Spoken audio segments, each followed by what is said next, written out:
Bora falar de futebol? Bora falar da apresentação do técnico Vanderlei Luxemburgo. Eu estive lá na academia de futebol, pude fazer perguntas ao Pofechô e vou trazer uma análise rápida em relação à entrevista dele, que teve muita vaselina, escapou de muita pergunta, mas o primeiro ponto inquestionável é que Vanderlei Luxemburgo estava sim se mostrando feliz, contente, ansioso e até realmente um pouco emocionado por estar pela quinta vez comandando o Palmeiras. Isso pude perceber, eu estava sentado na primeira fileira, nos olhos dele, na forma como ele chegou para mostrar a camisa do Palmeiras, para ouvir as palavras do presidente Maurício Gagliotti.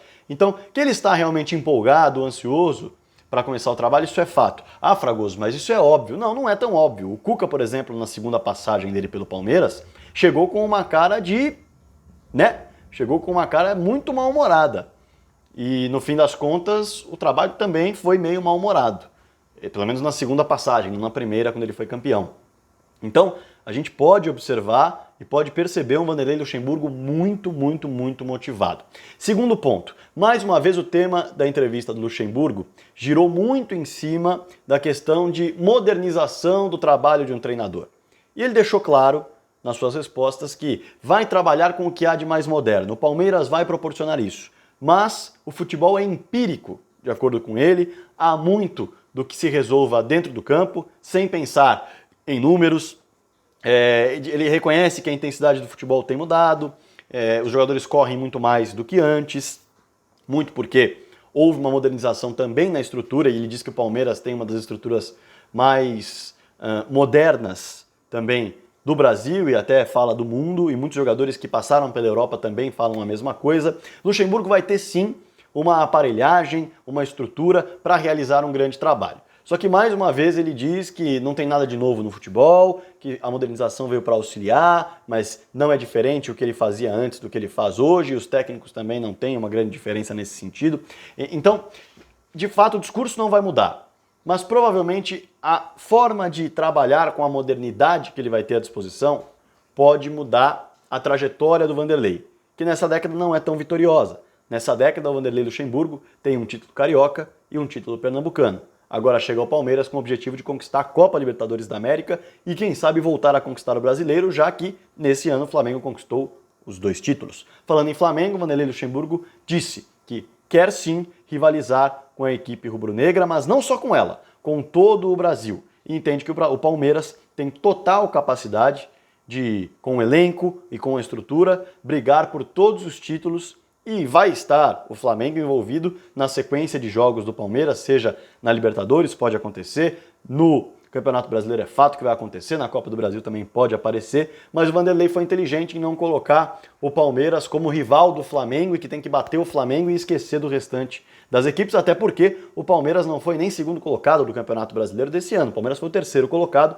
o Santos, que perdeu o seu técnico, perdeu o Sampaoli, que quase foi ao Palmeiras, é um clube a ser batido também, se nós olharmos para o ranking desse ano dos 20 melhores clubes da Série A. Então, Luxemburgo foi bem nesse sentido. Em relação a jogo, campo e bola, rodízio. Vanderlei vai promover rodízio?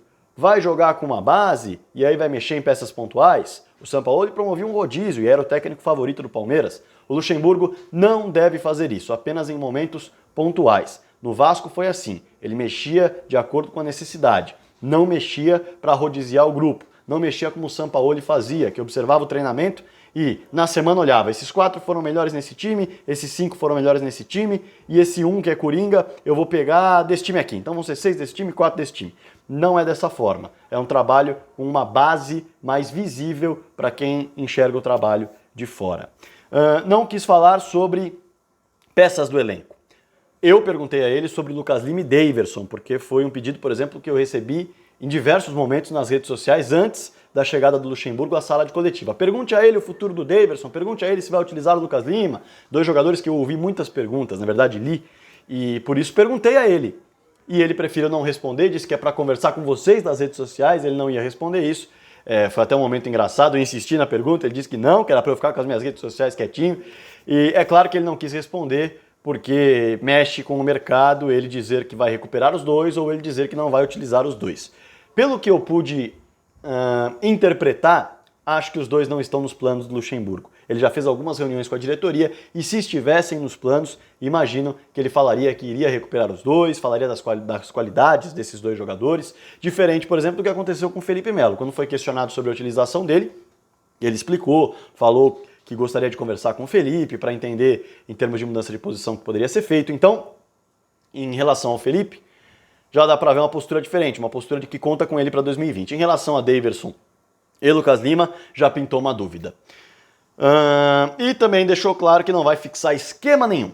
Não vai fixar esquema nenhum. Quando foi questionado sobre 4-2-3-1, 4-1-4-1, ele chegou até a fazer uma brincadeira com o repórter, o Gabriel Amorim, do nosso palestra. Ele virou e falou, olha, vou te fazer a pergunta, vou te devolver. O 4-1-4-1 não é o 4-2-3-1 e o 4-3-3, quando vira 4-1-4-1, que, enfim, fez uma brincadeira embananando os esquemas ali. Para deixar claro que é possível jogar em vários esquemas durante um jogo se você tiver jogadores inteligentes e versáteis. E diz que não vai fixar um esquema, mas aí é questão de observar a montagem desse time titular ao longo do primeiro semestre, na verdade muito mais ao longo do Paulistão, que não é parâmetro para força de time, mas é parâmetro para entender como o técnico enxerga que os 11 jogadores principais podem atuar. Agora, o Vanderlei vai trabalhar em contratações, vai trabalhar em lista de dispensas, que jogadores são dispensáveis, que jogadores podem ser envolvidos em trocas, que jogadores devem chegar. Mas o que é certo é que a entrevista coletiva dele trouxe essas elucidações, mas com muita vaselina, com muito jogo de cintura, sem afirmar nada de forma muito firme. O máximo que ele afirmou é que está pronto para enfrentar essa oferta do Palmeiras para que ele faça um grande trabalho e tem estrutura para isso e quer rivalizar no futebol brasileiro. E a alegria dele também ficou muito evidente. Como ele vai colocar isso no campo? Aí a gente vai ter que esperar mesmo. Mas esses são os destaques da entrevista coletiva do Vanderlei Luxemburgo. Se você tem mais algum, deixa aqui nos comentários para a galera ler. Se você quiser acrescentar alguma coisa, fique à vontade. Se quiser perguntar algo também, inscreva-se no canal, deixe seu like e bora falar de futebol.